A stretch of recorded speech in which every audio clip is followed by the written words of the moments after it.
Yes, this is Democracy Now!, democracynow.org, The War and Peace Report. I'm Amy Goodman with Juan Gonzalez.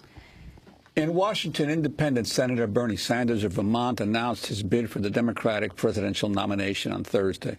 Launching his campaign, Sanders said the nation's immoral economic system favoring the wealthy cannot continue. We now have a political situation where billionaires are literally able to buy elections and candidates. Let's not kid ourselves. That is the reality right now. So you got the Koch brothers and other billionaire families now prepared to spend hundreds and hundreds of millions of dollars in elections to buy the candidates of their choice, often extreme right-wing candidates. I'm the former chairman of the Senate Veterans Committee, and I can tell you I don't believe that the men and women who defended American democracy fought to create a situation where billionaires own the political process.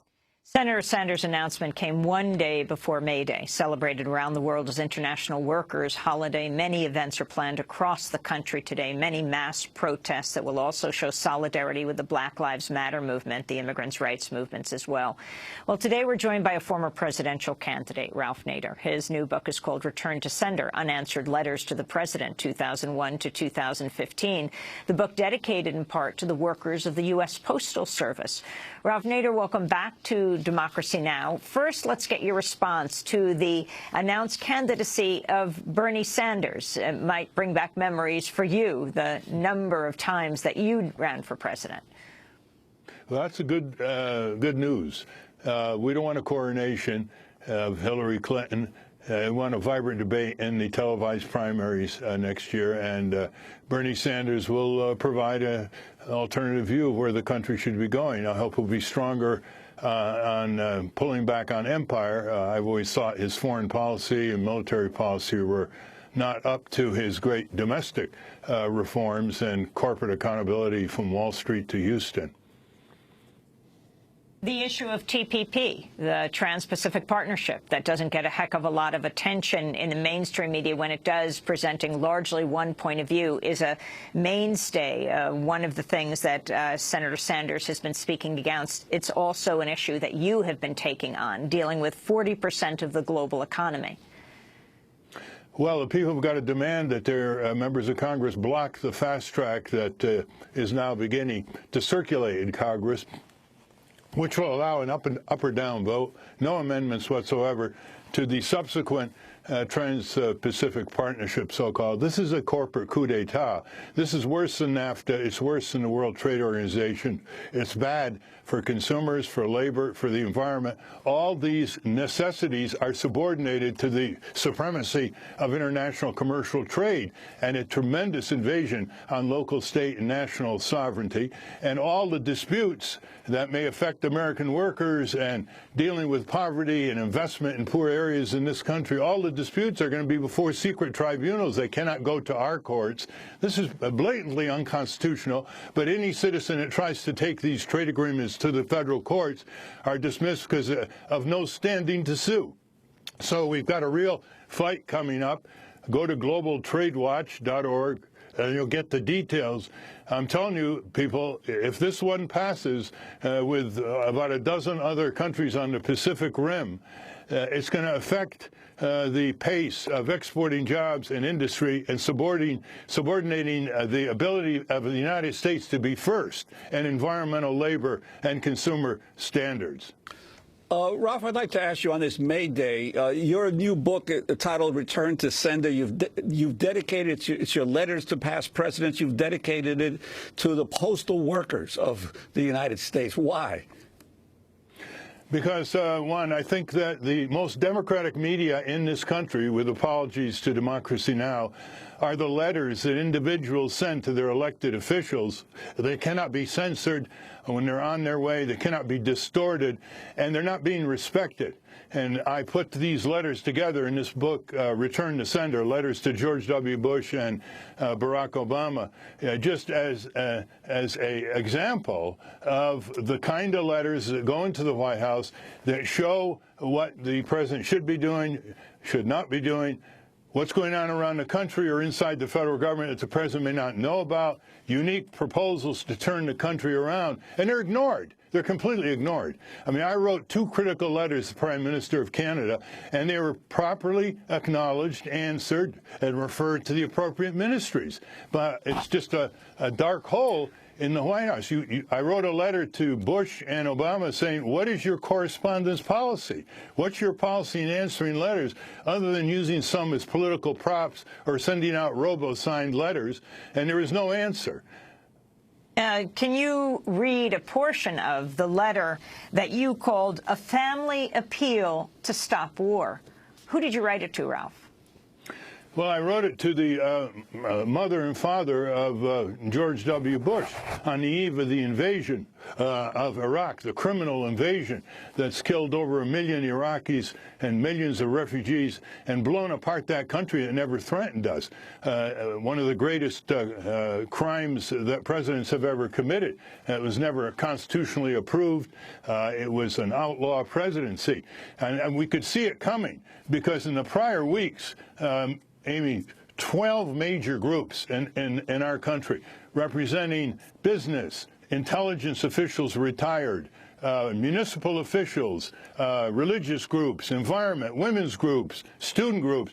They all wrote individual letters, and these groups represent millions of people around the country.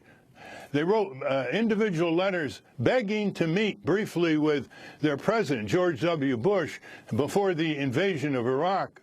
Some of them had just come back from Iraq, and these letters were never even acknowledged. And the press bears a serious responsibility here. The White House press corps is basically a ditto scribe operation. They don't take any interest in letters that are coming in other than if it's a quirky type thing.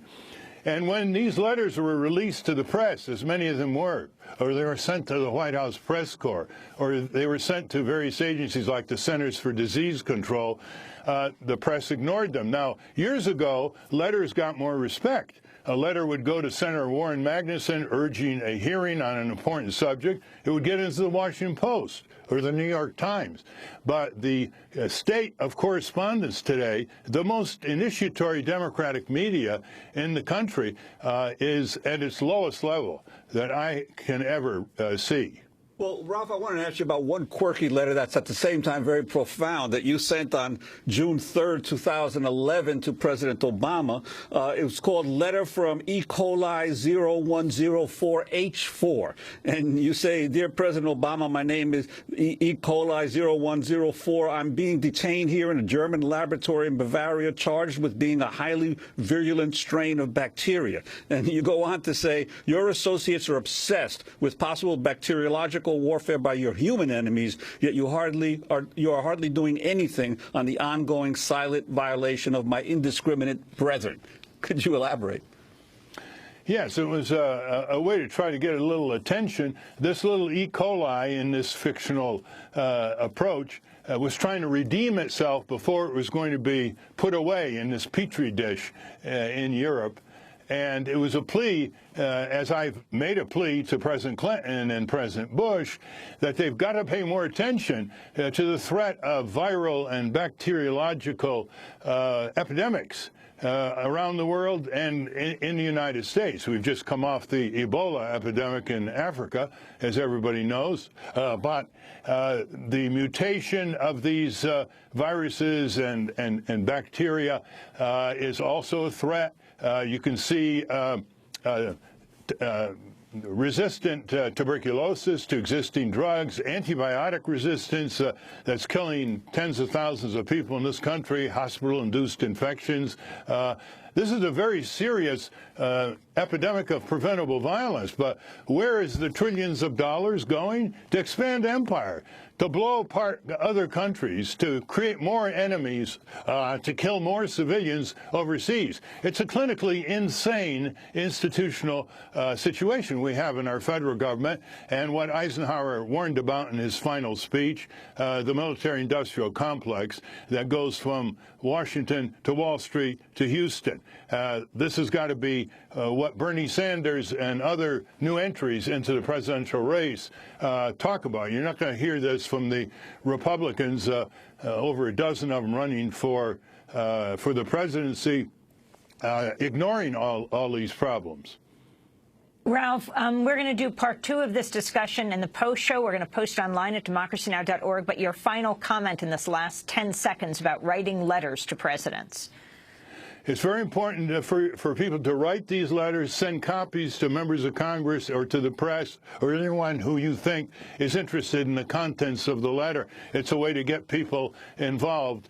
And don't worry if you don't get an answer. Send it around to other people, and you'll get people coming to join you in whatever effort you pursue. Part 2 in a moment. Ralph Nader, we thank you so much. Longtime consumer advocate, corporate critic, former presidential candidate. His new book is Return to Sender, Unanswered Letters to the President, 2001-2015. He'll be speaking here in New York June 1st at Book Culture. And Juan and I will be in Washington, D.C. at the New York Avenue Presbyterian Church for the 50th anniversary of the Vietnam War today and tomorrow.